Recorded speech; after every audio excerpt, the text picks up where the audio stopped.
Welcome back, my friends. It's the show that never ends. The fastest freaking show in MLB absolutely anywhere. With your boy. With your fucking boy, Big Johnny Stud, coming to you worldwide. Brooklyn, New York, as always. Coming out the damn chair, as always. Like a day off today, right? Today's that day you look over at the wife and say, you know what, honey? You know what? I'd really like to watch some shitty reality TV with you. You know, all this baseball. It's been a week. Yeah, exactly. That's schedule makers. First X of the season. We had 4 games on the schedule. One of them already caught the PPD, and then there were 3. So we got a half day of school today. Twins and Royals kick off at 2. Braves and Diamondbacks at 9. Mets and Giants 9:45. So I guess we can go in order. Weather looks like it's going to be the big story today in the first game. You know what? Let's go. We'll get back to the first game because there's like a home run bonanza potentially going on. And then I could keep the commuter crowd in mind if you turn the show on late. I always try and start with the PM stuff. Regular people that have jobs and lives and families and such may want to listen on the way home. And I remember when I was a regular person, I used to hate that. I used to hate turning on a show that breaking down 1 o'clock games when it's 5 o'clock. I'm heading home. Now I'm like skipping and I feel out of the flow. So let's circle back to that bitch. Who am I? I'm your host. Follow me up on Twitter at John the Gazer. Follow Sharper Than a Razor. Same handle over on Substack where $2 a week gets you 6 pounds of shit in a 3-pound box. Find out what all the hubbub is about. We got tools and stats and ranks, projection shit's going crazy. Right, every day before the Chris Knack of dawn, Algo scores, both full game and F5. Those come with edge calculations. I guess I might as well like flip through the stuff. You see it on the board. So all the Algo stuff plus the edge calcs, and then also I have it squeezed because I'm zoomed in so you can read it. But there's also hitter, base props, and home runs if I have them. Every day. Of course, bullpen stats, everything sorted. Right now we have last year and this year. We'll start to split that stuff. Team offense, macro, overall, advanced stuff, lefties plus righties. When time comes, we'll be splitting that as well. Sortable, probable stuff. Surface stats, indicators, discipline, elevation, power stuff, totals, splits, prop stuff. And like I mentioned yesterday, right, because that's how this works around here. The door swinging both ways. I mentioned I really wanted to get 2026 only, just base stuff, but to give you an idea, like the perfect example, we're going to talk about Ryan Nelson. I really like Ryan Nelson, but I couldn't tell you this year, right? So same for Raylo, just everybody. Guy like Reagan's, we probably care a little bit less. But for, let's call it 30 days or 45 days, you know, it becomes odd, not say subjective, but you kind of have to figure out your own secret sauce of displaying everything together. That's what you got right now is 25 and 26, unless it says 26 only, you know, and then sooner rather than later we'll be phasing out that stuff. There's also the world famous matchup sheet. Best part of waking up, the pitching sheet in your mug, brother. No one quite doing it like us, just the perfect view stuff, segmented, odds, really quick. I mean, is anyone else providing a better snapshot of the pitching landscape? I don't think so. I've been around the block a few times. We have the Cook Bullpen report, nothing cooking today, but it is one of the things we like to focus on. Again, this is nice today. We get to take a second to... I get a lot of questions. What are we doing? How do we use this? What is this shit? What the hell is this? You know? The bullpen report, again, bullpens are subjective, can be a little bit wonky. It's where the usage is the hardest to predict. That said, the best we can do is keep an eye on utilization, something that everybody knows. Like, did a guy pitch 3 days in a row? Are they over 50 pitches in the last 2 days? Back-to-back 3 or 4? I just like to list all that stuff. That's usually an indication of skill degradation for that day, you know? Again, it is very tough. I added this season hitter stats. Also, I'm working on trying to get some kind of split, but if not, I have the overall. And again, everything formatted and segmented nice, compartmentalized, nicey nice, like a lemon ice. Discipline, elevation, power, all the stuff that we do, EV, 90th percentile EV, lift and pull, that kind of stuff.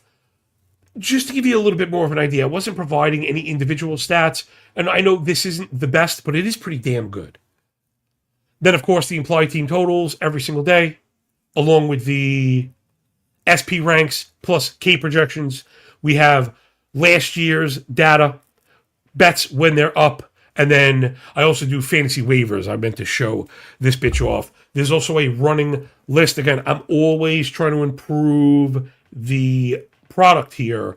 Somebody asked me, I get it, I was doing fantasy on Sunday just because I had so much work going on, but they asked me if I could get something during the week, so now we will. I'm going to just keep a running list. That image you saw will update. There's also a list at the bottom of every email that I'll update. So check the most recent email, and there's your fantasy ranks at the bottom. That way, if you have ads on either every day or Wednesdays or Thursdays or Sundays, it's there. I'm going to update, as news comes in. That's kind of what I've been doing. Like the Jose Fernandez shit. He gets a call up, he popped. I put him on top of everything, little star for priority, and then we'll kind of go from there. So, don't be afraid to hit me up with suggestions. Trust me, I have no problem telling you no. If I can't do it, it's not worth my time and the return, not just money, but, in the quality of product. Then no, but if it's something good, I'm just going to thank you and keep it moving.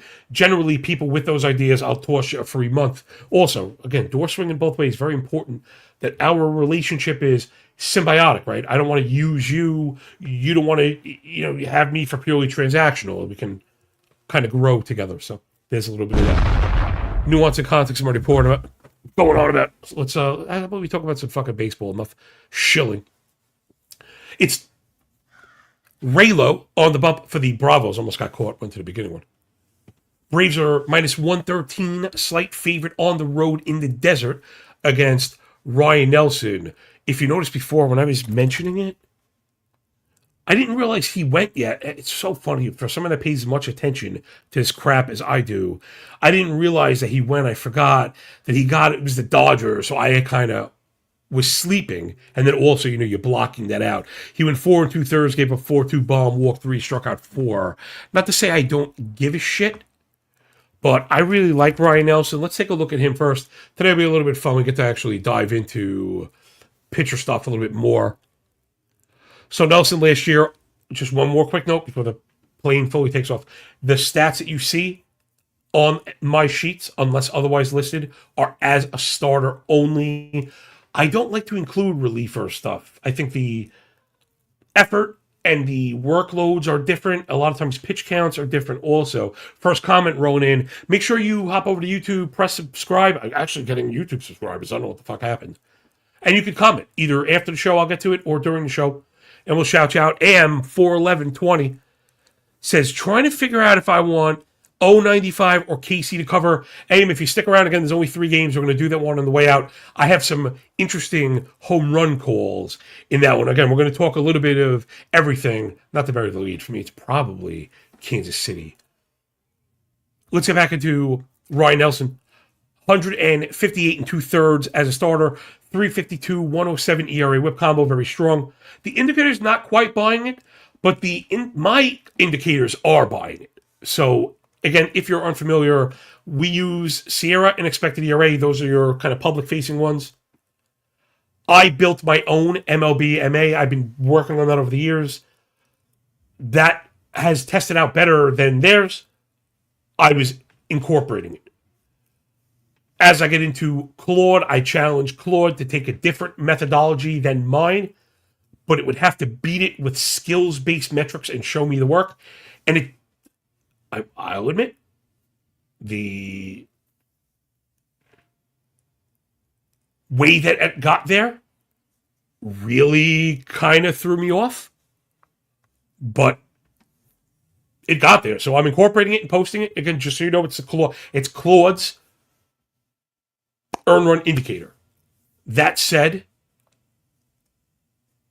it's the highest on Nelson, higher than myself, who's high on Nelson whose indicator was in line with the ERA. Point being, I like Nelson. I think he might be their best pitcher. Elite command and control, 35 ball, the sub 7 walk.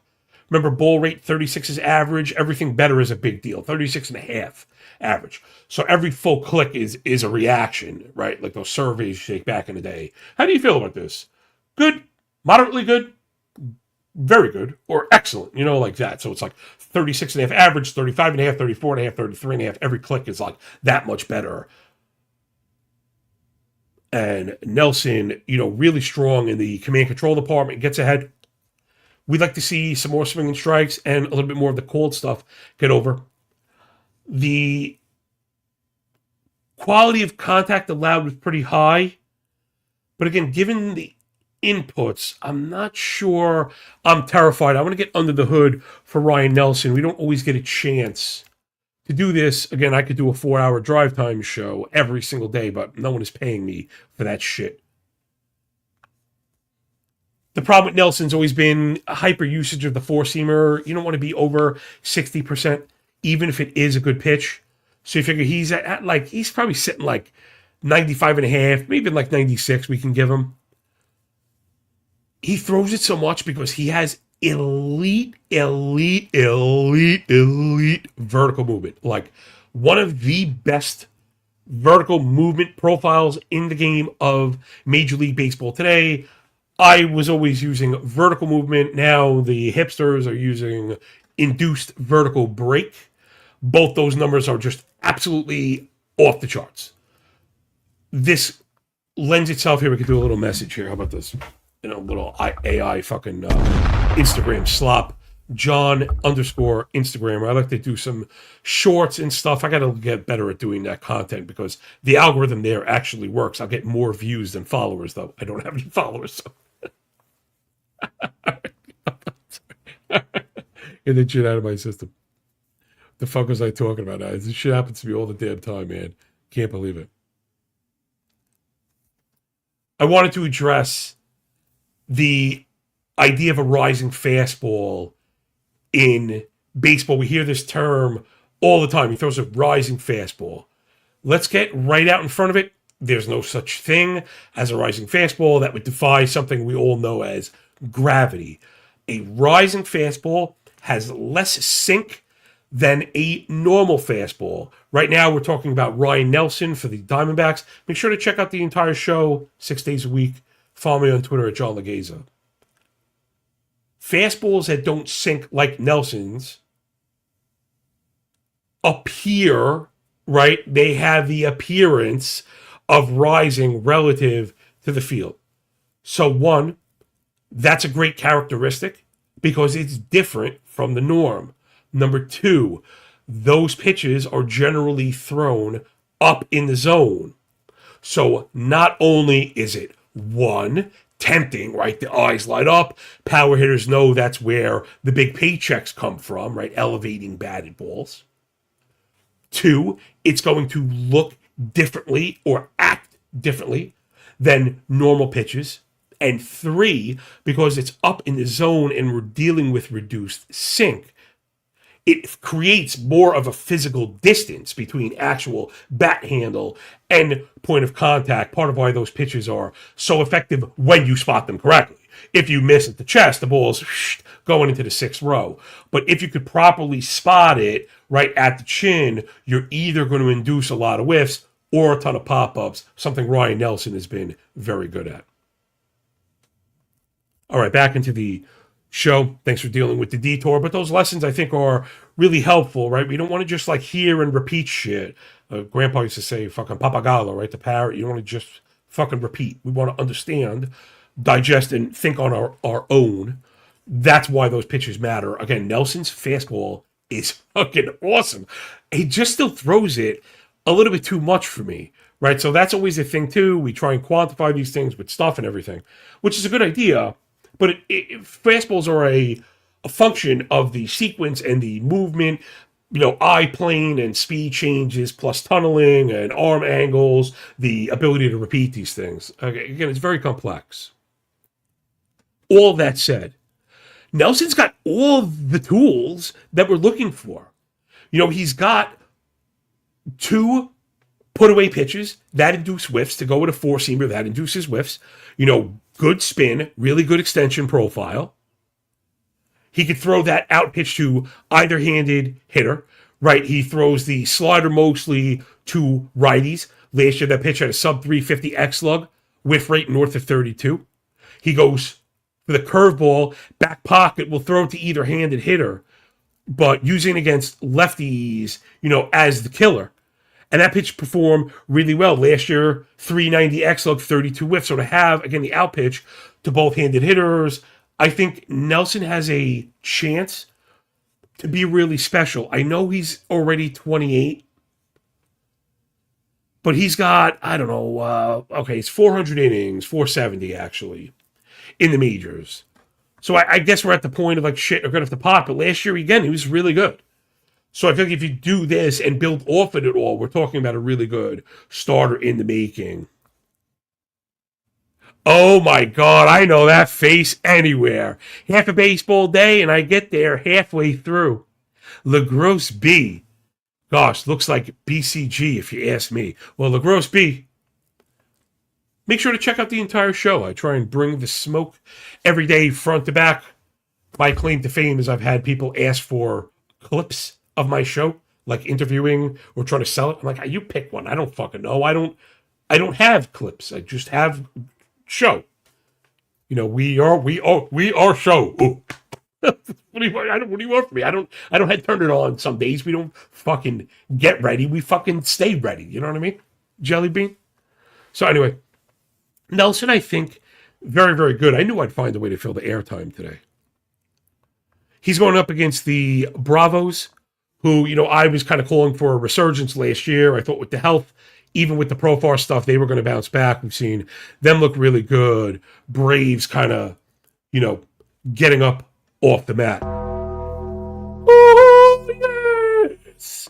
It starts with the disciplinary stuff. One of the things that separates the Braves from other teams, their superstars are very disciplined. Guys like Acuna and Riley have made concerted efforts to clean up all the disciplinary stuff. Although now I have actual hitter sheets, I can actually put a name to it. They're sorted by plate appearance and by team. So you could just scroll down to a team. You could control F, whatever you're into. Head over to discipline. Again, very quick snapshot. Look how good this Brave stuff has been. Really, really good. Outside of Olsen, who has struck out entirely too much, though he has a 10% swinging strike, 96 zone contact, that's probably going to correct. Chase rate's too high. Remember, this is what the tools are for. Building the template. Quick, like a bunny. We don't have all fucking day here. I'm on it. You know what I'm saying? No one else has a K rate over 22.5. It's Mauricio Dubon. We're not really relying on him. Ozzy Albies, 4%. Baldwin, sub 8%. They don't chase. They don't take a lot of cold strikes as they make a lot of contact. Again, Braves very dangerous. And already I'm feeling very good about the hitter stats we've added. If you're going to really be chasing props and stuff, I know everyone loves their splits. Derek Hardy would tell you it's not that big of a deal. The samples are not big enough. I know some hitters claim to see it better. I get it. I've made those claims myself, but sometimes you get what you get and you don't get upset. If I can figure out how to do it, I will do it. But again, everything's got to happen quick enough for me to do it and also to yield results for everybody because it's every fucking day around here. You know what I'm saying? This shit is up 7 days a week, every single day, all season. Last 2 seasons since I've opened, we've missed 0 freaking days. Take a bow with me. You know what I'm saying? You deserve it. A lot of work over here. Charge. Know what I'm saying? So it is going to be a tough matchup, and I guess it's accounted for in the price. Let's back it up to Raylo. I mean, you really can't go by this shit. Whatever we got, the last 2 seasons, he has 11 innings or whatever. Let's take a look. I'm going to just go right under the hood for Raylo. I think my claim is normally Raylo hashtag pretty good at baseball when he's on the bump. Last year, not so much the case, but the sample's so small, right? Like when we say when he's healthy, he's good. Do we mean that over 5 innings, right? Right? Was Paul Skeens bad in his first game, right? We all know, at least generally. And this is part of the reason why this show is probably slow to grow, I kind of target certain people, right? We're looking for high IQ participants. Not that I don't like stupid people. I like stupid people that want to get smart. If you're stupid and content and think smart people are stupid for being smart, if you can follow that, there's the fucking door. You know what I'm saying? We want to get better. We want this type of thinking to bleed into real life. Anyway, let's pop the hood on Raylo. Because again, if we're talking about him being good, we're talking about, 40 inning, 50 inning samples. If you follow this show, you probably have a triple digit IQ. So Raylo was really strong in that first start, right? So that maybe it was one data point I'm okay with scrolling over to the 2026 only. Now, again, you do even want to be careful with indicators in very small samples. Like Sierra is not meant to be used in a 5 inning set. But also, the KBB at 4.5, that's not great. All this stuff is telling you is, maybe that start wasn't like a total shove job, right? And that's okay. Because we don't want to be the people that see 0 ERA and start bugging out. So under the hood, from Raylo, pitch mix looks pretty much in line. Maybe a little bit of consolidation on the off-speed stuff. Again, it was just one game. Velo was down a full tick. Spin was down. Obviously none of that is great. I'll be watching for that again today.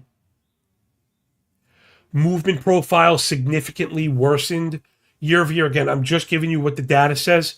Not like we're rolling to dive on Raylo right now. All I would say is, without having totally watched the game and got into the biomechanics lab, that first start is not coming across, let's say, as impressive as maybe some people were making it out to be. Royals haven't really got out of the box yet with the sticks. Maybe that's starting to happen. Then there's the off-speed stuff. Even the last guy, like I said, I don't even want to look at. We got to go back to 24. When he was really good, you were getting slider, curve, and change. He's busting the lefties with the change up and really making the righties reach with the slider. Generally, it's funny how this isn't exactly how I think this arsenal would play out. But anyway, we do know there's a lot of whiff. There are, kind of ace potential starts from Raylo. I'm not, like I said, I'm just not sold on it. I would want to see it again. Going by what I see, I think we might get a little bit of a regression start here. Even if he doesn't get smoked. Again, back to the disciplinary basket. He got ahead, but he was a little bit wild. He didn't induce chases and had a 94% contact. Shoot over to Arizona. They're starting to, come to form, right? Find that shape where you see the lift, the pull, and the hard hit stuff has to, turn the signal on with the high contact rate. So I think this is where this fails for Raylo. I'm starting to get bullish. I think, let's see what the Algo says. Okay, Algo has Arizona ahead by a smidge through 5, maybe dropping it through 9, closer to even with a really crappy bullpen, which again I could buy. Sorry, I got to reload my F5 page here. But I think that's what I'm liking. I think I like Arizona F5. I wonder if we're getting any plus money. That's what I'm waiting to see. F5 and full game prices are not always the same. Though I don't think Nelson carries that kind of cash. All right, so it's even. They're minus 110, but that's a play I'm going for. Give me... Hold on, I got to mark my show notes. Give me Arizona F5 money line. And let's move it on to the night game. Took more than enough time on that, but hey, we got nothing but time. You know what I'm saying? Nothing but time. AM back up in the chat. Seems like if Reynaldo can get around Carroll, he should be pretty serviceable. Ryan, the better pitcher, has more hurdles to get around. That is a pretty astute breakdown there. I would say maybe I like the Arizona offense to a man better than you do. Because, like, I'm not going to hand wave Marte. He's been a little bit of a ground ball machine, but you see the pull stuff is off the hook and he's making contact. Same with Perdomo, right? Really good disciplinary stuff. He's lifting and pulling, getting on. He'll run. And, like, Thomas has looked pretty good. So, I'm not super bullish on Arizona. Again, we just need to get a little bit. I think you did a good job of kind of framing that. Right, I'm not looking for, right, we're not talking 8-0 here, but, give me all the low outcomes. I kind of glossed past the totals. Yeah, I'm on the under here also. I'm on the under here. I thought that pop to 9 was a little bit high. I just want to kind of double check if that's still the case. That U9 is the one I would want to be under. Yeah, so you could probably give me both of those. I think I like Diamondbacks F5 and then the full game under 9. I might even like the Diamondbacks to win it. I just don't want to see the bullpen blow it because they're kind of shite right now. I mean, they've performed well. Seawald got back-to-back saves. Weiziger came in and got a save yesterday. Just to a man, I'm not really crazy about these guys. Also, I worry a little bit about the distance from Nelson. And that's where my concerns for Arizona come into play. Like, who's getting like the 6th and the 7th? That terrifies me. So, all right, now we can move on. We got David Peterson and the Let's Go Mets Go even money both ways on the road in San Fran to face Mr. Squarepants, Robbie Ray, going for the Gigantes. Peterson last year, 174 innings, 409, 137 ERA, whip combo. Indicators a little bit worse than that. They're not crazy. I'd call it in line even. Poor stuff plus on a four-seamer that he's throwing about 23% of the time. Not to say a red flag, but we don't like poor four-seamers. A lack of swing and miss, 11 KBB. Peterson looks like he's shaping up more into like a ground ball and command control pitcher, right? Sub 36 ball, 55 ground ball, 90 zone contact, which of course can work. I think the surprise I mentioned that with is because there's a couple starts we've seen him look outrageous. I'm not a Mets fan, but I guess I do get a little extra exposure to New York stuff. We've seen Peterson just shove before. I'm trying to see like how anecdotal this is. There's money starts in here. He went 8 with 10 strikeouts against Washington last year. He went he went a complete game shutout. That was maybe the one I was thinking about. He went 7 2/3, gave up 2 against the Dodgers. 7 gave up 1, struck out 6 against Baltimore. 7 gave up 3 to Atlanta. 7 gave up 3 to Atlanta. So, the fact that he went 7 or more in 20% of his starts, even 6 out of 30, pretty strong. That might also be speaking to the contact, because again, I guess the strikeout numbers weren't crazy. It will spike, but it was Washington, and they kind of K a lot, especially against lefties. All right, back into Peterson. Just see if there's anything right. He's killing lefties, lefty on lefty violence, a little bit more vulnerable to righties, but again, the home runs are in check. The thing that we're looking for, 5 1/3 shutout ball. It wasn't great though. So I guess this comes down to the Giants. Their offense has been totally fucking stinky.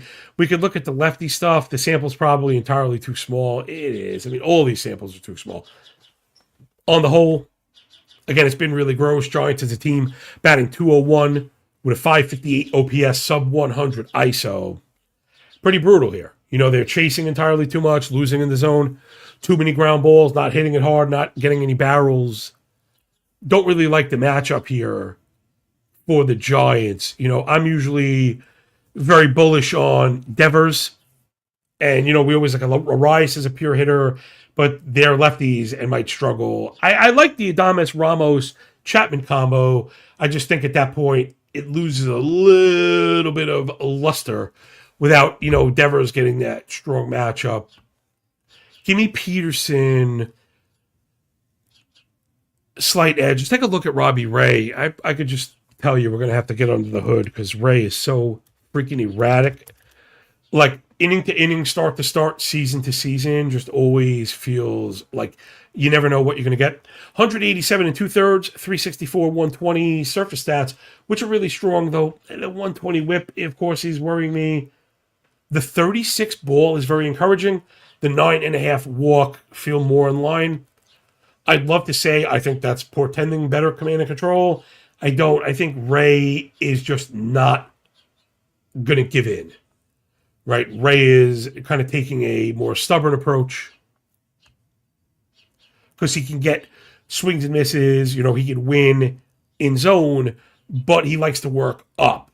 One of the issues here for Robbie Ray with the four-seamer, guys that work up but aren't great at locating, what happens? I was kind of alluding to this before. Ray's got the four-seamer, but he's not good at spotting it, so when he misses, it ends up in the fucking seats. When it's, on the mark, he's fantastic. My worry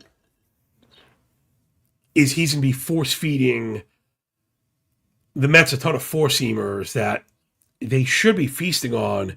Mets offense has been supremely disappointing, and I wonder how bad it would look if they didn't have those O'Neal Cruz non-errors on opening day. Mets have just been gross, better than the Giants because at least the approach is good. Better, more hard-hit balls, but just really weak. Mets to a man, definitely a better offense.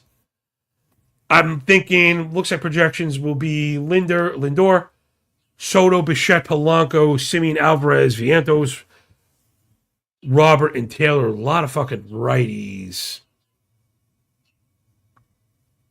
I think I like the Mets in this spot.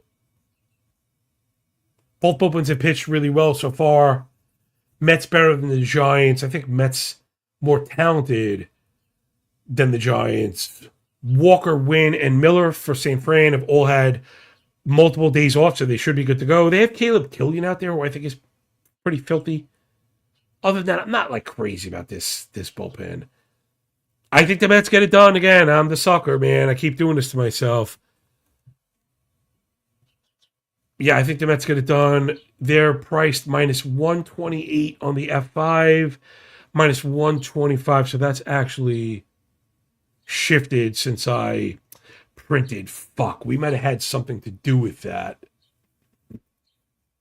Check out the model. There's not a lot of action. We had Mets and the 07. Did that number move? It did, the 7.5. Damn it. The reason I see that is, all right, for people who are following along and wondering about the betting stuff, I was very clear, right? I wanted to put a focus on prediction markets and capturing CLV. So not to say I've given up on it because it's a data collection phase. However, I'm ready to make my first kind of determination that unless... Let's talk about money lines first, right? So in money line pricing rate sides, unless you're expecting a wild move, I would totally stay away. The fees are set on a curve where they're higher at the center, and it fucks up everything. It really does. It really does. And then when you start to account for some slippage in bid pricing, I know this is trading terminology. It gets a little bit hairy for some people, but this is part of the advantage of trading sports picks rather than betting them, which are binary. You're stuck at the price. Trading, you can get in or get out, right? Let's say the price goes against you. You don't want to deal with it. You can just take the small percentage loss. The same way, if you think you're going to be ahead consistently, you could look to constantly stack and scale on CLV. So for right now, I'm essentially not looking for that anymore. Now, the edge calculations are still fucking tremendous. You know what I mean? They're very, very useful. Don't mistake that. Where the CLV stuff is going to work, right? If it's going to work, where it will work, and I'm still very confident, would be totals, right? Because the total moves in like a, you know, I don't know, like a major way, right? It moves significantly by percentage, I guess I could say. Meaning if you're in front, right? If we bet if you had 07, that now is worth enough to cash. Now, a lot of people, right, sharp players, and this is where some of the figuring out has to go. Because the answer will be, not to bury the lead, how often we think we can capture the edge. Sharp players would say, if we captured a half run, shouldn't we, don't we want that? Like, shouldn't we roll that? If we had 07 minus 110, and right now it's 07.5 minus 110, shouldn't we want to bet that? The answer is yes. However, it's going to depend on the sample. It's going to depend on your risk tolerance. It's going to depend on how fucking old and fat you are. Legit, yo. If you're not liquid and you have a low risk tolerance, right, like myself right now, you want to capture and run. You want to get to bed, model the next day, capture and run. If you have a greater risk tolerance, like when I was younger and single, not to say you should be wild, but that risk tolerance creates a green light for that situation where you're ahead of a bet. So I don't ever want to make it sound like, oh, I'm trying to like get ahead of the markets and get out because they're going to lose. That's not the fucking case. The worry about capturing quantifiable CLV is that you shouldn't bet these and roll these. But I'm just trying to take a different approach. And not to say risk-free, but like get out without the risk. So, 1,000 ways to skin a cat without scratching its asshole, as we say all the time around here. So I think I like the Metsies. And again, that total, we had the set, right? It was 7. And you could see from the original print, we were 3/4 of a run over. Somebody asked me this question yesterday. I can't remember who it was. The answer is yes. What's the question? So they asked me when we should start to target overs when gauging the model. And I found this particularly sharp because the person said 2/3. I think they're at 0.6. And I was like, yeah. I'm at like 2/3 to 3/4, depending how conservative. But also what I mentioned to him was, it depends on the actual totals themselves. Let me see if any of these make sense.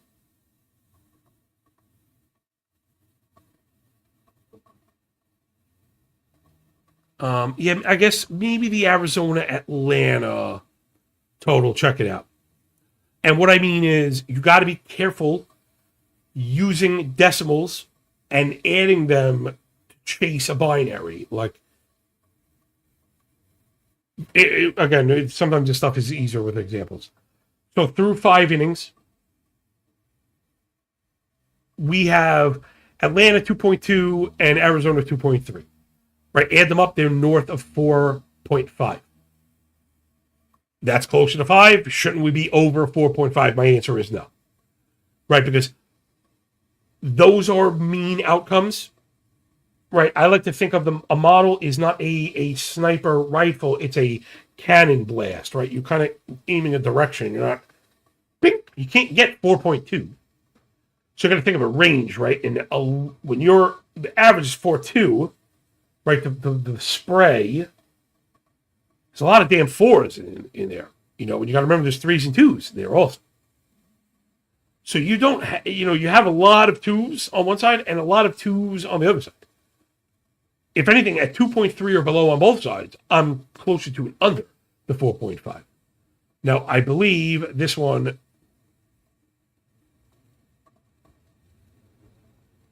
moved. No, it didn't. Maybe I just didn't. capture it properly. This should actually, oh no, that's right. It's a 4. This is now a 7.5.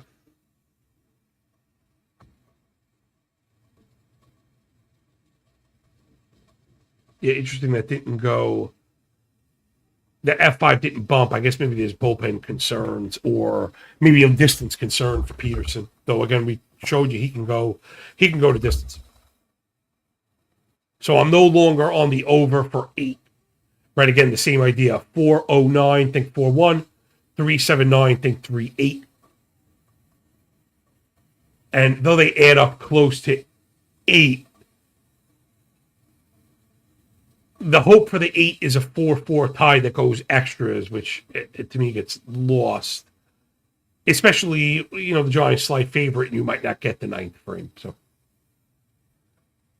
a whole lot of nuances and contextuals for all my baseball lovers out there watching a half-day episode of a show with three freaking games on the schedule. Like, who the hell is watching this? Go do something productive.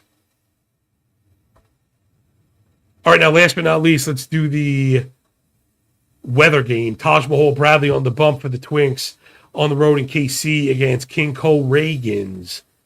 Last I checked, it's crazy. Like, I honestly don't remember seeing many wind conditions like this ever. We got 23 miles an hour blowing out like straight center, left center. Yeah, I don't know. Give me all the home runs. Now, the thing with Reagans is, let me bring up the pitching stats. Reagans, forget the high ERA last year. He's freaking excellent. Right, 4.93 ERA. All the indicators are like at 3 or below. He's fine. He needs to get ahead of more batters, but he does everything well. And for all the fly balls, he gets a lot of pop-ups and doesn't necessarily give up a ton of home runs. That said, though, fly ball with this wind, I don't think we can look past it. And I think, any kind of right-hand, righty twin fly ball hitter, I think we got to get a handle on. So let's take a look. Right now I'm on John Anderson's data warehouse. He's got really great fucking Tableau for split data, drop downs and stuff. Really, really, really great stuff. Really great stuff. Man's really great at this. Okay, pitcher hand left. Again, it's tough to do this stuff this time of the year because we want to use the 2026, but there's not enough data. So I'm going to go do a little bit of both. So first, spanning 2025 and 26. Looks like he has air pull, which is fantastic.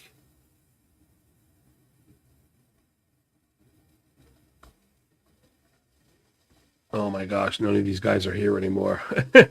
All right, I mean, listen, Buxton has got to ring. 131 PAs versus lefties going back to 2025. 942 OPS, 19 barrel, 25 air pull, 55 hard hit, 10 Shamalam and Ding Dongs. I did not have Buxton, but I'm going to. I'm going to put him right now. Byron Buxton goes on the homer list. Let's see if we're going to squeeze anybody else has got to go in here. Man, I wonder if maybe we got to squeeze Royce Lewis in here also.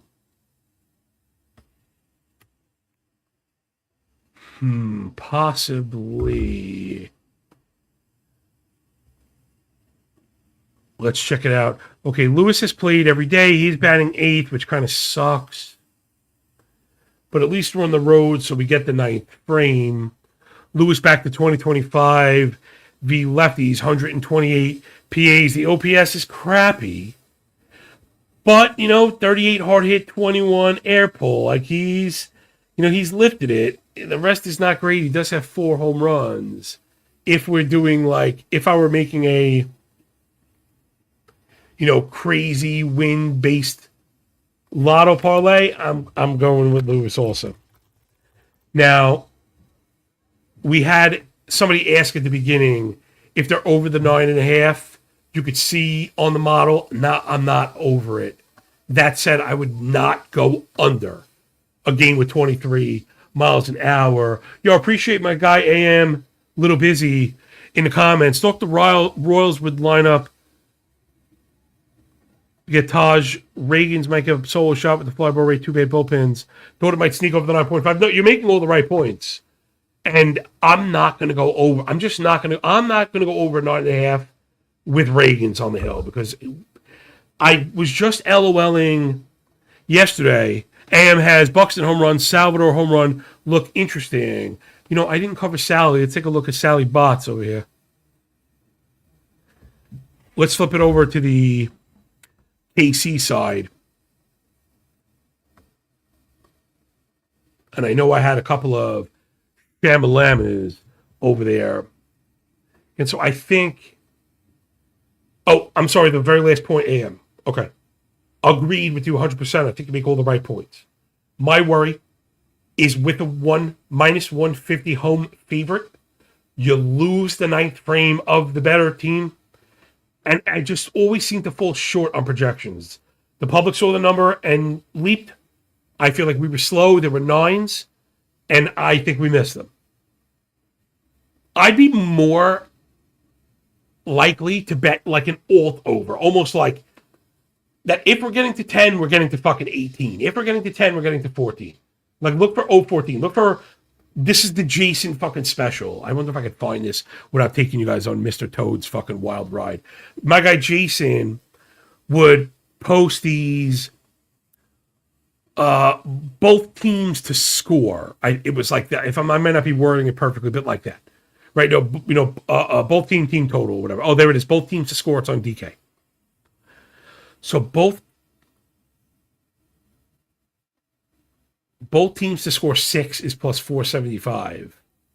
Both teams to score 7 is 850. Maybe I don't love the numbers on that one. How about the alt line that I was mentioning? So alt lines on the early game total, I said 13.5 looks like it's the highest. Oh, no, they'll let you go. No, 13.5 is the highest. You get plus 313. I just don't love those. I think you have to be early. Anyway, let's get into Taj Bradley real quick before we get the hell out of here. I can't believe I turned this into a full-length show. But, man. Who wants to spend life bored? 496, 131, Erie whip combo for Bradley. Again, we've seen the ceiling from him, but we've also seen the dirty, filthy, fat underbelly. You know, and it's what you saw last year. He's wild, falls behind, doesn't get chases, has to challenge in zone, and gives up fucking home runs. And it was just a nightmare to follow Bradley last year. He came out and had a pretty good, strong start. Right? You see the good ERA, but you also see 2.6 Sierra, 32 KBB. Let's pop the hood on Taj and look for some year-over-year stuff. Okay, pitch mix change right off the bat. Taj is throwing a split finger now from a secondary as a primary and cutting back on the cutter. Again, it's only one game. New featured pitch. I got my antenna up. And that pitch was massive for him. It's always been good, but this time around was great. Keep an eye out. The cutter that I mentioned was good, but got hit hard. Maybe they were trying to cut down on some of the hard contact because the whiffs were always there. I'm all very good at whiffs in general. Oh, one more thing. He seems to have ditched the sinker. Now,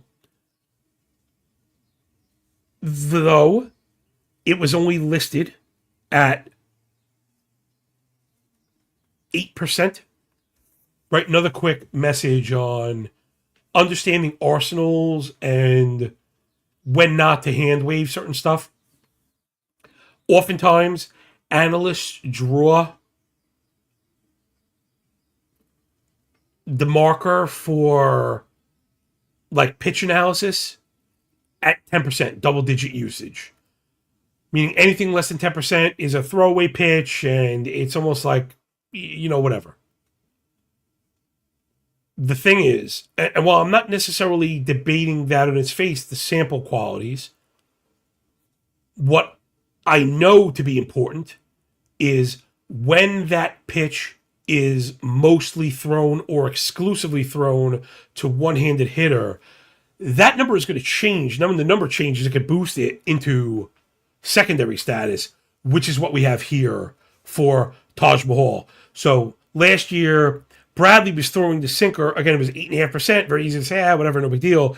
But it was really only to righties. That number at 17% to righties. So if you ditch that, and that pitch had a 500 X slug, 12% whiff, Taj Bradley eliminated the worst part of his arsenal and, boosted the best part of his arsenal. And that's like a good thing. So where under the hood, in the small sample, Raylo didn't really blow my skirt up, Bradley's, making the fucking hair stand up on the nether regions and such. So I really like what I see from Bradley. That's also making me a little bit worried. But again, if he's going to be up in the air, the wind could take it all and all that. All of these points will still stick, but this game, we're going to want to remember, if he gives up 5 home runs, maybe we don't kill him the same way. Let's look at the Kansas City stuff on the offensive side, then we'll get the hell out of here. Somehow we took up the fucking full time. So now we got Kansas City v. righties. Oh, I did want to mention, because I think this rang on my model today, Bradley was much weaker against lefties than righties in the power department, right? I have critical splits. So he kept the ball down and in the park. The home run rate, righties to lefties, not just the total number, the rate, right? That's why I have total batters and total home runs, but also the home run per 9 rate. So you could do some kind of equating, and it's double to the left-hand side. So we do want to watch, not to say Sally can't do it. Perez is a fucking beast. Going back to last year, 31 home runs, 23 air pull, 47 hard hit. He's the man. And if I'm not mistaken, that stuff's kind of carried over into this year. Also, Sal Perez, 47 hard hit, 24 air pull, 12% barrel. He has only 1 home run, but whatever. My calls are a little bit odd. They would be to the left side. They're also the best prices, which, we like. So let me bring up my home run pricing page. So, right, everyone is going to be chasing Witt and Perez. They're at plus 300 or worse. Now, one of my calls was Carter Jensen. He's closer to plus 400. Now, the set is really small, but he's really killed right-hand pitching in the little bit that we've seen it under the hood, right? So the batting average is below 100. Who gives a shit? When he makes contact, 67 hard hit, 17 barrel, 33 and a third air pull. Thinking being, if Jansen gets a hold of one, right? That's why modeling home runs is a unique thing. Follow my guy, Eric Lindquist, by the way. He's my home run guy. Me and Lindy have been hooking up. We did some shows over at Source Network together. Me and him are playing in a home run contest together, and he's just generally very sharp, and he's on a burner right now also. So the kid's on a massive heater. He's the man. So I like to shout out the people that I would associate with and do associate with, because, again, I'm very strict about that stuff. So I like Jensen. The other one I really like, this is the big one. You got the Big Johnny Stud home run long shot. Oh, this is like perfect AI fucking slop. All right, maybe I could fucking package this to get some love on fucking Insta.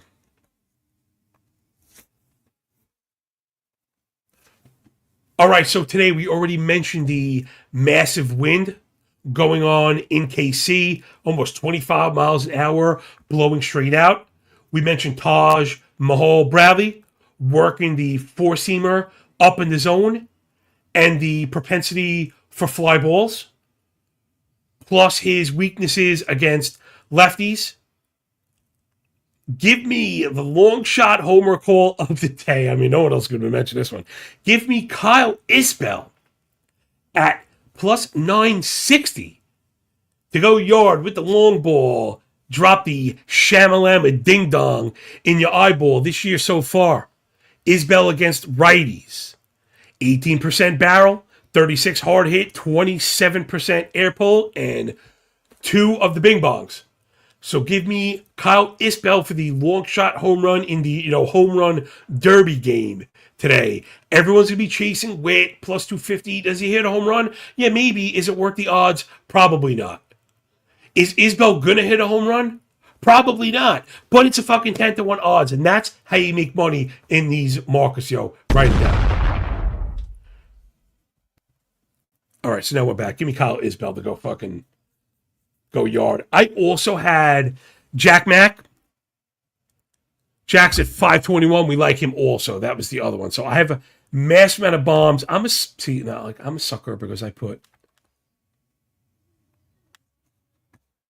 the most likely. I put Caglione and Jansen. I gotta also put fucking Isbell down. Because he's going yard, yo. My boy, he's going yard for sure. So here, let me post that crap for everybody, and we're gonna get the.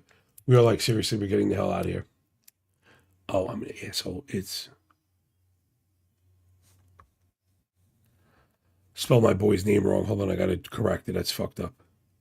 Yeah, Caglione has an extra N buried in there that I keep forgetting. It's the. He's got the AN. I keep forgetting that first N. All right, so that will do it, everybody. I just out of curiosity, what's that home run ticket? What's that damn home run ticket pay, boys and girls? Got to be freaking massive, right? So hold on, let me see. Let's go on. Let's make some. I'm everything I hate right now. Home run lottery. I've become everything I hate. So if we get Buxton, and we get Lewis, plus we get Jansen, and we get Jack Cag, and we get Kyle Isbell. I mean, they maxed that. They're like maxed that. Right, whatever. What is this? 1,500 to 1. So there's your, lottery parlay, your Holy Thursday parlay of the day.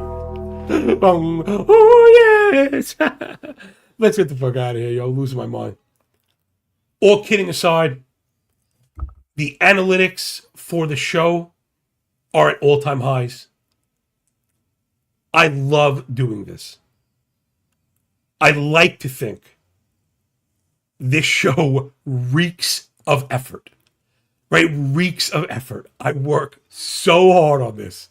And I'm also the only idiot here. I collect the data, I do the formatting, I launch the show, I promote the show, I fucking record the show, I produce the show, and then promote the bitch again, only to do it, over and over and over and over and over and over and over. So when they call me the one-man band, it's really the truth.